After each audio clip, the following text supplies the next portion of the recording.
mayoría de nuestras decisiones financieras están basadas en lo que aprendimos de nuestros padres o en rebeldía a lo que vivimos en las casas de nuestros padres, o en el otro extremo, nos dejamos influenciar por lo que el mundo nos ofrece, por la televisión y por lo que la gente, ¿verdad?, de mercadeo, de todos estos productos nos hacen creer que vamos a experimentar o sentir cuando adquiramos o tengamos ciertas cosas.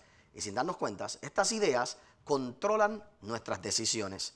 En el día de hoy tienes que entender que es vital para tu vida, para alcanzar lo que Dios tiene para ti, que decidas prosperar, no a la manera en que tus padres lo hicieron, no a la manera en que el mundo te dice, sino a la manera de Dios. Estás viendo una serie que se titula Proyecto 220, basada en Nehemías 2:20. El Dios de los cielos, Él nos prosperará y nosotros nos levantaremos y edificaremos. Recibe esta poderosa palabra, mantente conectado a través del internet, a través de nuestras páginas en Facebook. Llega hasta allí, nos vamos a mantener en contacto para seguir bendiciendo tu vida de manera especial. Primero, naturalmente, está determinado o es dirigido por dos factores principales. Nuestro destino económico está dirigido por dos factores principales que son los que gobiernan nuestra manera de tomar decisiones financieras. Número uno, las experiencias de nuestros padres. Como nuestros padres manejaban sus finanzas, así las hacemos nosotros. Y si no lo hacemos directamente igual que ellos, lo hacemos al contrario por rebeldía. Si mi padre era maceta, yo soy un botarata o soy un maceta. Una de dos. Por eso fue lo que vi. Y a veces lo que hacemos es que hacemos la contraparte, como dije, por rebeldía. Si mi padre, ¿verdad?, y mis padres eran maceta, eran duros, eran tacaños, pues entonces yo no quiero ser igual, entonces desperdicio. Pero sin darme cuenta, sigue el mismo principio. Mis padres y la manera en que ellos vivieron son las que están controlando mi destino económico. El otro extremo es la falsedad de lo que el mundo promete, especialmente en todo lo que son los anuncios de televisión. Usted ve que el mundo te promete ciertas cosas.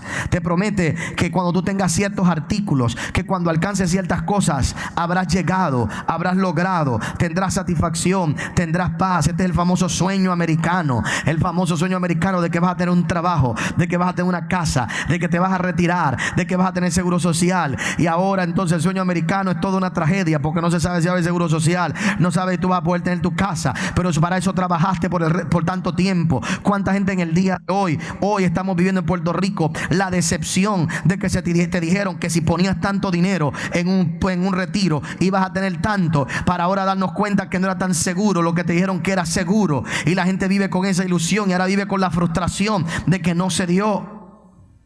Los anuncios te muestran ¿verdad?, a un señor viejo en un carro deportivo, y que tan pronto sale del dealer de auto, en la próxima luz se monta una rubia despamparante en ese auto maravilloso. ¿Y sabes cuántos viejos van a comprar el carro pensando que con el carro viene la rubia? ¿No sabes? Y van y compran el auto y se paran en la primera luz, en el primer semáforo, y allí está la rubia. Pero la rubia lo mira y le dice: qué feo el canario y qué linda la jaula, ¿verdad? La rubia no se monta. Pero la gente piensa, ¿sabes? Si tengo el auto, voy a... Entonces vivimos bajo esa ilusión, esa es la lujuria de tener ciertas cosas, pensando que cuando las tenga me voy a sentir de una manera. Entonces la gente vive en dos extremos y no viven a la manera de Dios, no construyen su vida a la manera de Dios. Cuando usted mira, hermano, esto no se trata de ser cristiano o no, se trata de nuestra manera de haber sido educados en nuestra finanza. Fíjese, para darle dos ejemplos. Cuando Abraham tuvo hambre, tuvo necesidad, ¿qué hizo Abraham? Se fue a Egipto. Y allí en Egipto tuvo varios problemas. Cuando Isaac, en Génesis 26, tuvo hambre y tuvo necesidad, ¿qué fue lo que hizo? ¿Iba para dónde? Para Egipto también. Pero Dios, ¿qué hace? Dios lo detiene y le dice: hey, párate ahí. No te vayas a Egipto. No hagas lo mismo que hizo tu padre. ¿Usted no se ha dado cuenta que Isaac fue el único que tuvo una esposa? Abraham tuvo dos, Jacob tuvo dos, pero Isaac fue el único que se quedó satisfecho con una suegra, con una mujer, perdón. Fue el único. Le dijo, con una es suficiente. Pero ¿por qué una fue suficiente? Porque en los momentos de crisis Abraham no actuó como actuó su padre. Abraham se fue a Egipto y la recompensa de salir de Egipto fue llevarse a Agar, su mujer, su segunda mujer. Isaac no se fue a Egipto. Dios le dijo, quédate allí y allí te voy a prosperar. Siembra aquí y allí te voy a prosperar. Y la Biblia dice que Isaac se quedó allí y ese día Dios lo prosperó. Ese año Dios lo bendijo al 100%. Cuando vamos a Génesis 28, observamos hoy aquí en Génesis 28 a un joven que tiene lo que siempre quiso, que tiene lo que siempre deseó, pero lo tiene a la manera en que la mamá le enseñó a tenerlo. La mamá no le enseñó a trabajar. Jacob era el muchachito de la casa. La mamá le enseñó a cocinar el guisado con el cual se aprovecharía de la debilidad de su hermano. La mamá fue quien le insistió que se vistiera con la ropa de Esaú para tener bendición. Así que el modelo financiero que usaba Jacob fue aprendido de su mamá. Y cuando llega aquí a este lugar, Dios le dice, yo voy a cumplir mi palabra sobre tu vida, pero no puedes hacerlo a tu manera. No puedes hacerlo a tu forma. No puedes hacerlo a tu manera. Tienes que hacerlo bajo el designio divino. Tienes que hacerlo a mi forma. Tienes que hacerlo bajo mi modelo. Tienes que caminar diferente. Tienes que comenzar a actuar diferente.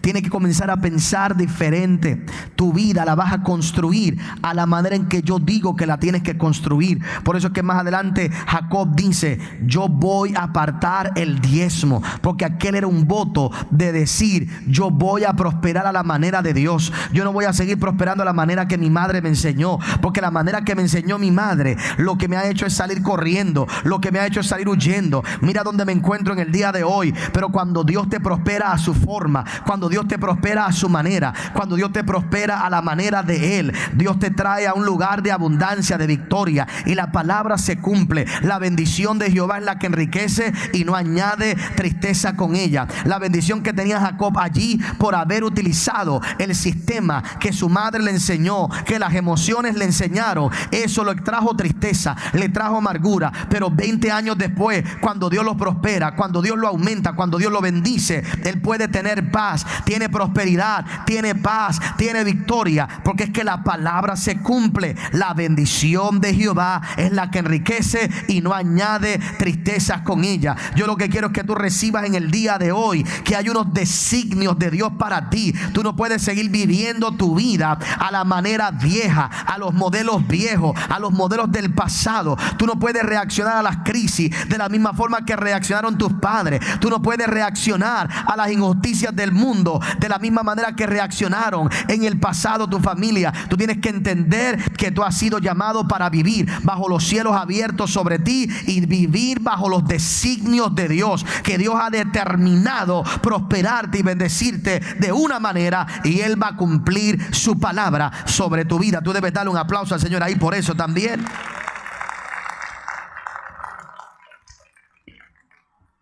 Jacob tuvo que cambiar su manera de vivir. Jacob tuvo que cambiar su manera de pensar. Y si tú quieres construir la vida que Dios tiene para ti en esta tierra, tienes que entender, número uno, que hay promesas para ti, no en el cielo, en la tierra, en esta tierra. Hay gente aquí que ha renunciado al sueño de su casa, que ha renunciado al sueño de su apartamento, de su negocio, de prosperar, de su retiro, quizás por la bancarrota, quizás por las quiebras, quizás por la poca economía, quizás por lo que el mundo ha estado diciendo que va a pasar. Pero en Puerto Rico hay esperanza. Nosotros no vivimos bajo lo que el mundo dice. Mi economía no depende de la economía del mundo. Yo vivo bajo la economía del Dios Todopoderoso. Y Él ha dicho que Él me va a prosperar. Él ha dicho que Él nos va a levantar. Él ha dicho que Él nos va a llevar de gloria en gloria. Y Él lo puede hacer. Y tú tienes que creerle a Dios. Y tienes que recuperar esos planes. Tienes que recuperar todas esas ideas. Tienes que levantarte por fe. Tienes que creer y tienes que comenzar a vivir a la manera de Dios. Y dejar de actuar de la manera vieja del pasado. Eso fue lo que hizo que Jacob cambiara toda su vida. Y por eso fue que hizo esa promesa. Por supuesto, no puedo continuar con este mensaje sin hacerte una aclaración. Cada vez que comenzamos a vivir bajo los designios de Dios, siempre habrá oposición en nuestra vida. Siempre. Y tú y yo tenemos que escoger vivir bajo la comodidad de la corriente del mundo. Porque si somos igualitos, no causamos controversia con nadie. Si somos iguales, pues vivimos esa vida bajo el radar. Si mi manera de pensar es igual que la del resto del mundo, o si estoy pensando diferente y no lo expreso, pues nadie va a tener controversia conmigo. Voy a fluir. Pero en el momento que yo decido vivir bajo los designios de Dios para mi vida, siempre se levantará oposición. Siempre. Si tú vas por el ejemplo de Jacob, Jacob mismo decidió vivir a la manera de Dios y se encontró con Labán. Y Labán, su suegro, ¿qué hizo? En varias ocasiones lo engañó. En varias ocasiones tomó ventaja de Jacob. Pero a pesar de todo eso, Dios lo prosperó. Mira lo que dice Génesis capítulo 37. Hay una escritura muy interesante. Génesis capítulo 37, en el verso 19. Esto es luego que Jacob le entrega a José una túnica de múltiples colores. Y José comienza a caminar con aquella túnica delante de sus hermanos. Y sus hermanos le dan envidia. Los hermanos le da celo. Y dice la palabra del Señor en el verso 19. Y dijeron el uno al otro: he aquí viene el soñador. He aquí viene el soñador. Ya José le había contado a sus hermanos los sueños que había tenido. Y ahora, cada vez que José se acercaba a ellos, no odiaban a José meramente por la túnica de muchos colores. Lo odiaban por sus sueños. Lo odiaban por sus sueños. Por supuesto, los sueños de José eran producto de la túnica de muchos colores. ¿Por qué eran producto de la túnica de muchos colores? Porque José se sentía amado. José se sentía especial. Cuando el padre le puso la túnica de muchos colores, ahora se provoca en José el deseo de soñar, el deseo de tener expectativas grandes. Los otros hijos no se sentían amados. Los otros hijos no se sentían queridos. Ahora había uno que sí era amado, uno querido, uno deseado. Y eso provocaba que él soñaba. Y el resto, cuando comienza él a hablar de sus sueños, cuando él comienza a expresar sus sueños, comienzan a odiarlo. Cada vez que lo veían le decían: he aquí viene ese soñador. Ve lo que dice en el verso 20. Ahora pues venid y matémosle y echémosle en una cisterna y diremos: alguna mala bestia lo devoró. Y fíjense la próxima expresión: y veremos qué será de su sueño. Y veremos qué será de su sueño.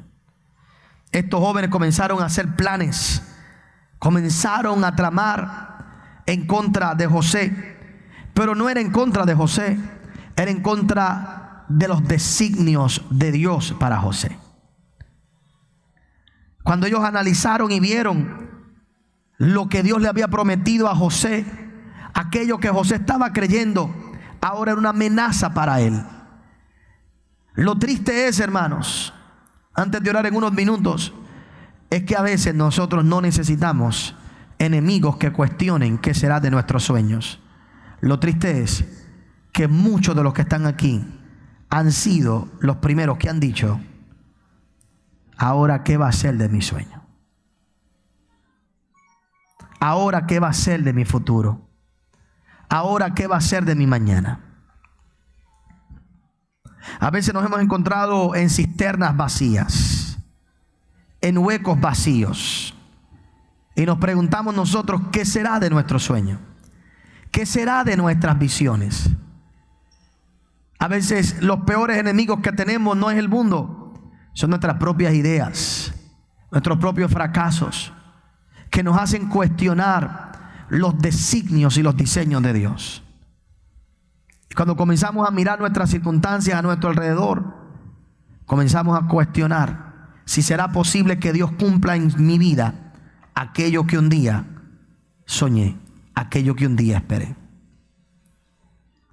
¿Cuánta gente aquí en el día de hoy, un día Dios te abrió los cielos, un día Dios te dijo lo que quería hacer contigo, y comenzaste soñando con grandes cosas, comenzaste con grandes expectativas de cosas poderosas, comenzaste con expectativas de cosas maravillosas, pero has permitido que la oposición, que los problemas te hagan cuestionar la veracidad y la firmeza de los sueños de Dios? Cada vez que tú decides actuar en pro de los diseños y de los planes divinos, siempre tendrás oposición, siempre habrá conflicto, siempre se levantará gente.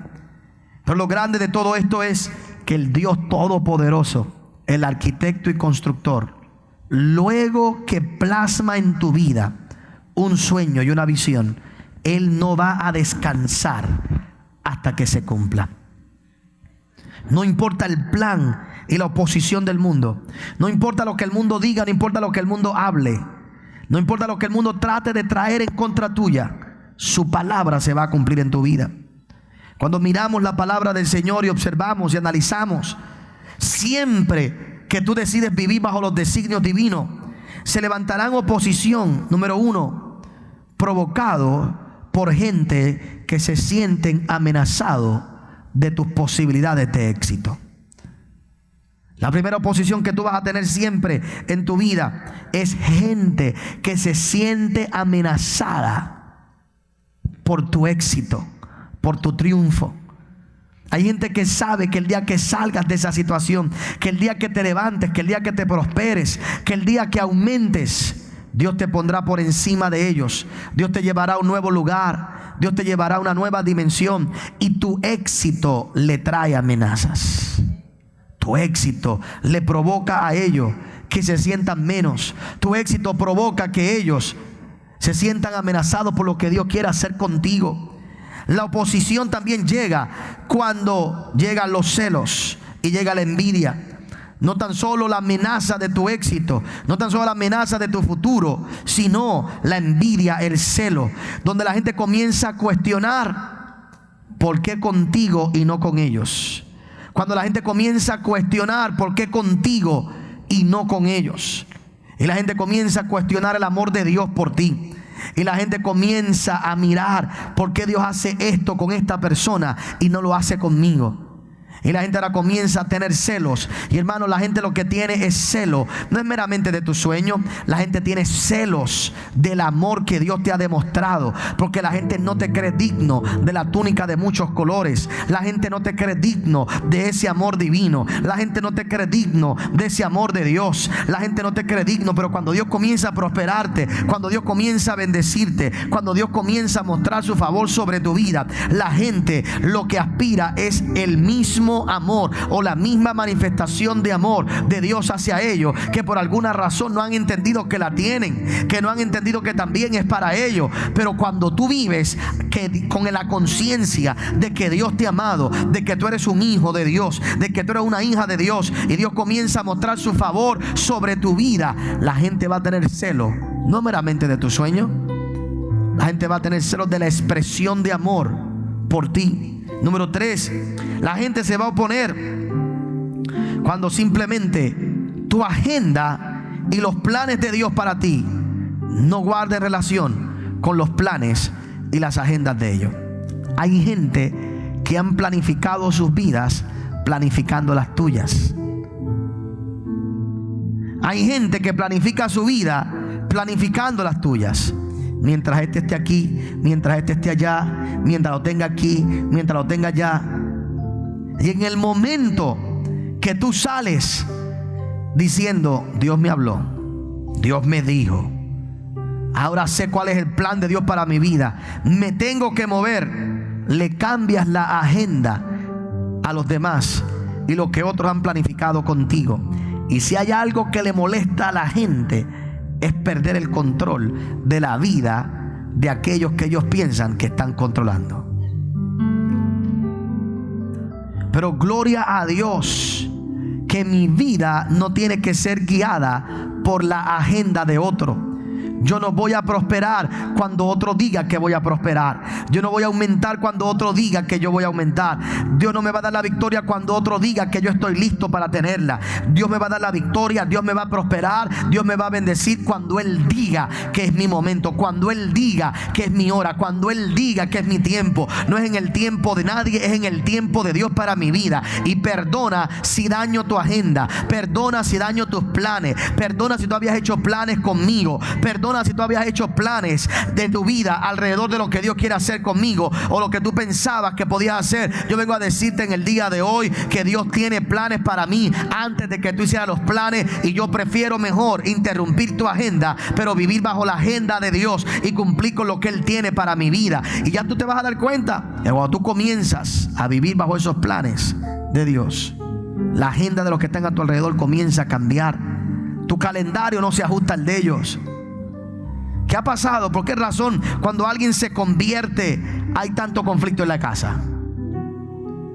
Porque una de las cosas que cambia es la agenda. Ahora el domingo hay que ir a la iglesia. ¿Y para qué tantas veces a la iglesia?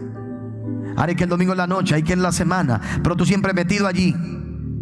Yo que tenía planes para este fin de semana, yo que tenía planes para hacer esto, yo que tenía planes para hacer aquello, yo que tenía planes para hacer lo otro. Pero es que, hermano, cuando nosotros tenemos una experiencia con Dios y comenzamos a vivir bajo los designios divinos, una de las primeras cosas que cambia es nuestra agenda, en nuestro tiempo, nuestra época. Y aquellos que habían hecho planes alrededor tuyo se sentirán amenazados porque tu agenda ha cambiado basado en la agenda de Dios. Número 4, para orar, siempre hay gente que se va a oponer. Siempre hay gente que se va a oponer a los designios de Dios sobre tu vida, basado en la tradición, basado en la manera en que ellos piensan que las cosas se deben hacer. Cada vez que tú comienzas a vivir bajo los patrones divinos, te vas a dar cuenta que nadie tenía la franquicia de la verdad. ¿Qué quiero decir con eso? Que Dios siempre tiene algo nuevo, que Dios siempre tiene algo más grande. Que cuando tú pensabas que Dios no podía usar algo, Dios lo usa. Que cuando tú no pensabas que Dios podía moverse en un estilo, Dios se mueve en ese estilo, Dios se mueve en ese lugar. Y la tradición y el legalismo se opone siempre cada vez que Dios comienza a hablarte de sus designios para ti. Porque sus designios rompen con todos los viejos paradigmas, rompen con todas las viejas ideas, rompen con todos los viejos pensamientos y te permite a ti vivir en la libertad que Dios te ha prometido. Mi oración en esta noche es que tú decidas vivir bajo los designios de Dios, bajo los planos de Dios, bajo el modelo de Dios. Que te atrevas a creerle a Dios. Que no hagas las cosas como se hacían en el pasado, que no hagas las cosas como se hacían en el ayer, que no hagas las cosas como te enseñaron. Vive bajo los cielos abiertos sobre tu vida, dejando que sea Dios quien dirija tu futuro, dejando que sea Dios quien dirija tu destino, sabiendo que cuando decides hacer eso, siempre vendrá oposición, siempre vendrá gente a decir: vamos a ver qué va a hacer de su sueño, vamos a hacer todo lo posible para detenerlo, vamos a hacer todo lo posible para detenerla, para ver qué va a hacer de su sueño. Pero el Dios Dios Todopoderoso va a utilizar aún la misma oposición para cada vez más acercarte a su plan, para cada vez más llevarte a su destino. Y lo que Él determinó que Él iba a hacer contigo, nada ni nadie lo va a detener. La victoria te pertenece. Atrévete a vivir por encima de la crítica. Atrévete a vivir por encima de la oposición. Atrévete a vivir por encima de lo que la gente diga. Atrévete a vivir por encima de esos malos pensamientos. Atrévete a vivir por encima de todas las amenazas. Atrévete a vivir por encima de todo aquello que el mundo ha querido traer sobre tu vida, y deja que el mundo pueda ver la gloria de Dios manifestada sobre ti, porque el sueño y el designio de Dios para tu vida se va a cumplir. Dale un aplauso al Señor y ponte de pie en esta noche, todo el mundo. Gracias por haber acompañado al pastor Otoniel Font en esta edición de Generación Victoriosa. Si este mensaje ha sido de bendición para tu vida, puedes obtenerlo llamando al número que aparece en pantalla. También puedes hacerlo accesando nuestra página en el internet www.otonielfont.com. Te esperamos en la próxima edición de Generación Victoriosa con el pastor Otoniel Font.